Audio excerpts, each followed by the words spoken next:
ഭാഗ്യത്തിന് ബ്ലഡ് ഗ്രൂപ്പും RH ഫാക്ടറും സെയിം ആണ് ആൻഡ് ഹാർട്ട് ഈസ് ഹെൽത്തി. പേഷ്യന്റിന്റെ ക്ലിനിക്കൽ ഹിസ്റ്ററി കംപ്ലീറ്റ് ആയിട്ട് എടുക്കണം. ഡോക്ടർ ജോൺ വർഗീസ്, നമ്മുടെ ആ second unit heart lung machine കൂടി സ്റ്റാൻഡ് ബൈ ആയിട്ട് കരുതിക്കോളൂ. പേഷ്യന്റിന്റെ റിലേറ്റീവ്സുമായിട്ട് ഡോക്ടർ ഫസൽ സംസാരിക്കുന്നുണ്ട്. അവർ സമ്മതിക്കുകയാണെങ്കിൽ ഹാർട്ട് പ്രിസർവ് ചെയ്യാനുള്ള ഏർപ്പാടുണ്ടാക്കണം. ഡോക്ടർ വർമ്മയ്ക്കായിരിക്കും എന്റെ ചാർജ്. എക്കോ കാർഡിയോഗ്രാഫിയും കാർഡിയാക് കാത്തഡറൈസേഷൻ കൂടെ ചെയ്യണം. ഡോണറുടെ ബന്ധുക്കളുടെ കൺസെന്റ് കിട്ടുന്നുള്ള പ്രതീക്ഷയിൽ തന്നെ നമുക്ക് കാര്യങ്ങൾ മുന്നോട്ട് നിൽക്കാം. പിന്നെ ആ ബാലകൃഷ്ണന്റെ ആൾക്കാർ വന്നിട്ടുണ്ട്.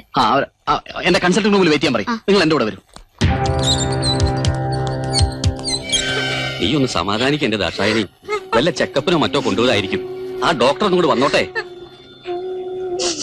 ഇനി അവിചാരിതമായിട്ട് എന്തെങ്കിലും സംഭവിച്ചാൽ തന്നെ അതൊക്കെ താങ്ങാനുള്ള കരുത്ത് നമുക്ക് വേണ്ടേ? ബാലകൃഷ്ണന്റെ സെയിം ഗ്രൂപ്പിൽപ്പെട്ട ഒരു ഹാർട്ട് കിട്ടിയിട്ടുണ്ട്. ആക്സിഡന്റിൽ മരിച്ചൊരു ചെറുപ്പക്കാരന്റെ ഹാർട്ട് ഡൊണേറ്റ് ചെയ്യാവുന്ന അയാളുടെ റിലേറ്റീവ് സമ്മതിച്ചിട്ടുണ്ട്. ഉടനെ സർജറി തുടങ്ങാൻ. പേടിക്കാനൊന്നുമില്ല, അമ്മ സമാധാനമായിട്ടിരിക്കെ. ആക്സിഡന്റ് ആയതുകൊണ്ട് പോലീസുകാരുടെ ചില ഫോർമാലിറ്റീസ് കൂടിയുണ്ട്. ഇനി അതിന്റെ താമസമേ ഉള്ളൂ. ബാലകൃഷ്ണൻ ഇവിടെ ഡോക്ടർ പ്രിപ്പറേഷന് വേണ്ടി ഐസൊലേഷൻ വാർഡിലേക്ക് മാറ്റിയിരിക്കുക. മിസ്റ്റർ മേനോൻ, ഓഫീസിൽ ചെന്നിട്ട് ഓപ്പറേഷൻ സമ്മതമാണെന്ന് ഒപ്പിട്ട് കൊടുക്കണം. വരും. ശരി.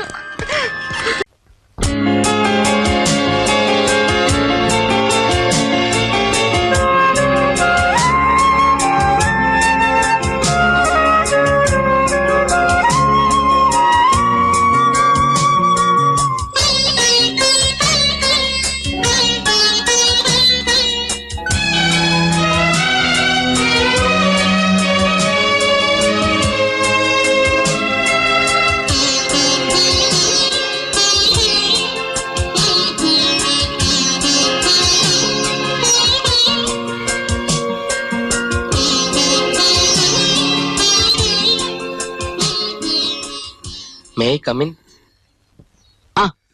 വാ. ഇന്ന് ഡിസ്ചാർജ് ചെയ്യാണല്ലേ? എങ്ങനെയുണ്ട്? How do you feel? Okay, doctor. Well, now you are a perfect healthy man. ഇരിക്കൂ. ഈ ഹോസ്പിറ്റലിന്റെ വിജയ ചരിത്രത്തിൽ എന്നും ഓർമ്മിക്കപ്പെടുന്ന ഒരു വ്യക്തിയാവും ഇനി ബാലകൃഷ്ണൻ. കൈവിട്ടു പോയെന്ന് കരുതി എന്റെ ജീവിതം തിരിച്ചു തന്ന ഡോക്ടറാണ്. നന്ദി പറയേണ്ടത് എങ്ങനെയാണെന്ന് എനിക്കറിയില്ല.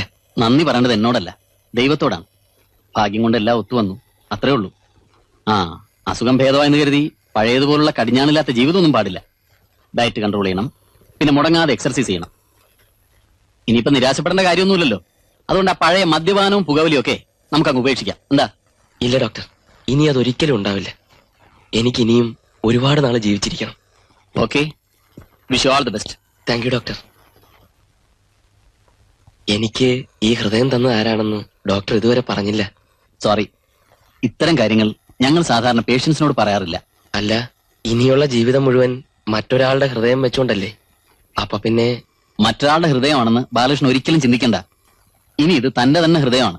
എന്നാലും അറിയാനുള്ള ഒരു ഓക്കെ. ഇതാണ് കക്ഷി.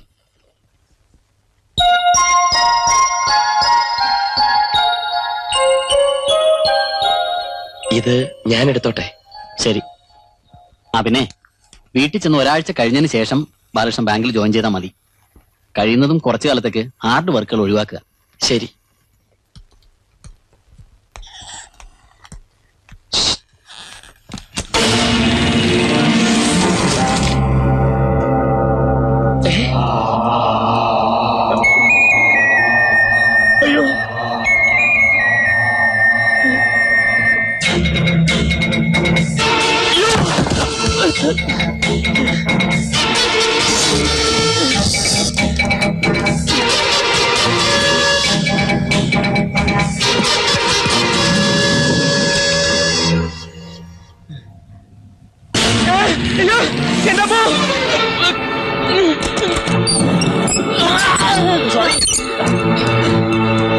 ഇവരിത് എവിടെ പോയി? ബാലകൃഷ്ണൻ ഡോക്ടറെ കാണാൻ പറ്റി ഇതുവരെ വന്നില്ലേ? ആകെ വരുന്നു.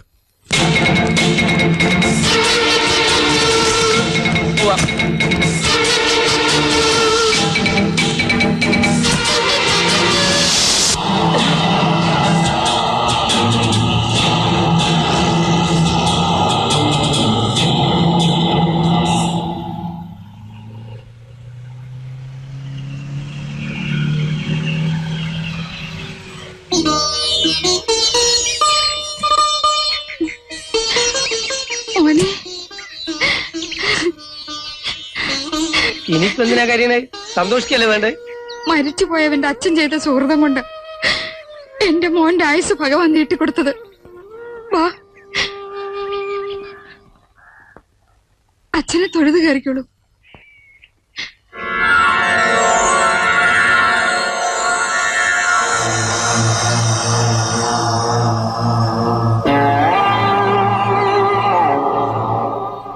All the best. Thank you sir. Thank you. Welcome. Thanks. Best of luck. Thank you. Thank you. All the best. Thank you. Thank you. ഇതുകൊണ്ടൊന്നും മതിയാവില്ല കേട്ടോ. നമുക്ക് ശരിയാക്കാം. ബാലകൃഷ്ണ, എല്ലാവർക്കും കൊടുത്തു, എനിക്കില്ലേ? ഒന്ന് വഴിവിടൂ, വഴിവിടൂ, മാറും. സാർ, എന്തു പറ്റി ബാലകൃഷ്ണ? ഒന്നുമില്ല, ഒരു തലയിറക്കം. സാർ ആസ്പത്രി പോണോ? വേണ്ട. അല്ല, വല്ല വിഷമം തോന്നുന്നുണ്ട് ആസ്പത്രി പോയി അഡ്മിറ്റ് ആവേ. അങ്ങനെയാണെങ്കിൽ എന്റെ ലീവിന്റെ കാര്യം മാനേജർ സാർ ഒന്ന് നോക്കിക്കോണം. അതിന്റെ ഒന്നും ആവശ്യമില്ല. ഞാൻ പറഞ്ഞാൽ ഇത്ര പെട്ടെന്ന് ജോയിൻ ചെയ്യേണ്ടെന്ന്. കുറച്ച് ദിവസം കൂടി റെസ്റ്റ് എടുത്തോളൂ, അതാ നല്ലത്. സാർ ജോലി ചെയ്തോളൂ. I am all right. It's okay, it's okay.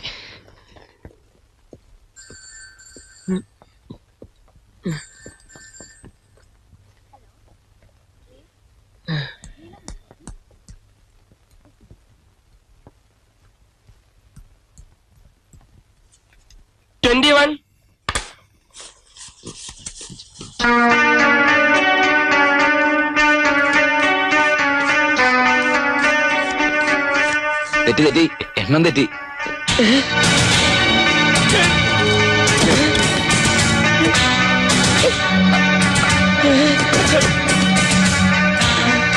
Sir എന്താ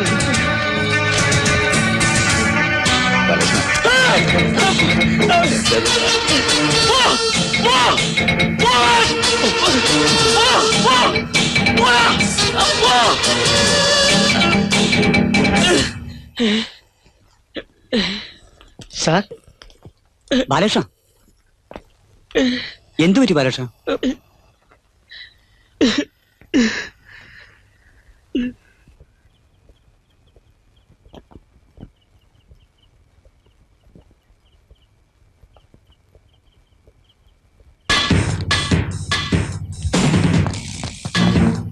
ഇവിടെ നിൽക്കണ്ട, അകത്ത് വാ.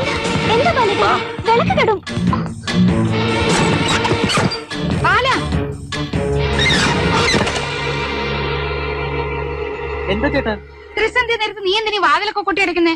നിനക്ക് എന്ത് പറ്റി? അവൻ എന്റെ പുറകെ തന്നെ ഉണ്ടായിരുന്നു. ആര്? ആ എബി എന്റെ കൂടെ കൂടിയിരിക്കുക. അവനിനി ഇവിടെയും വരും.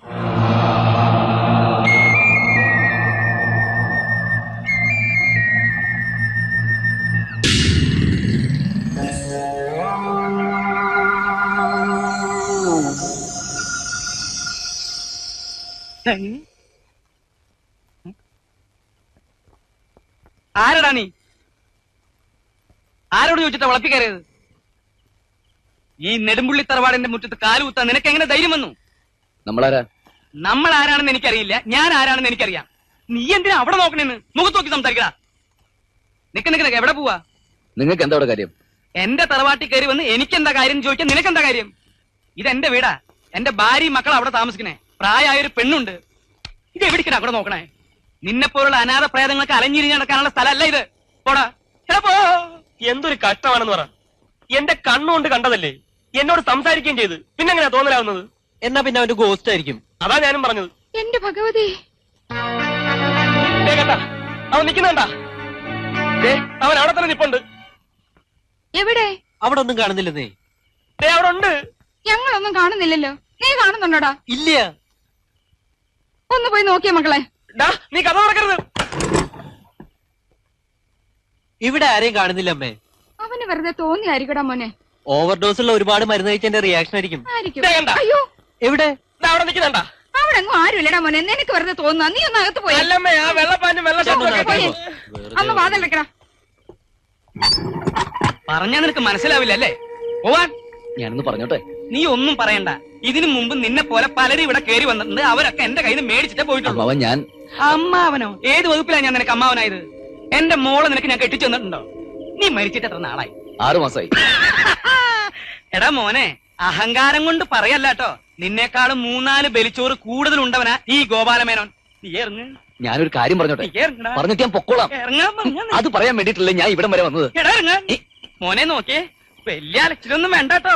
അവസാനം നിന്റെ കുഴിയിൽ വേറെ ആള് കേറി കിടക്കും. ഓക്കേ. അങ്ങനെ ചരിത്രം ഉണ്ടായിട്ടുണ്ട്. പോ. പോടാ പോ. പോടാ. സ്വന്തം കുഴി പോലും നോക്കാൻ പ്രാപ്തിയില്ലാത്ത പ്രേതം ഇവനൊക്കെ എന്തിനാ ചത്തേ? അയ്യോ, ഇനി എന്റെ കുഴിയിൽ വല്ലവരും കയറി കിടക്കണ്ടാവോ?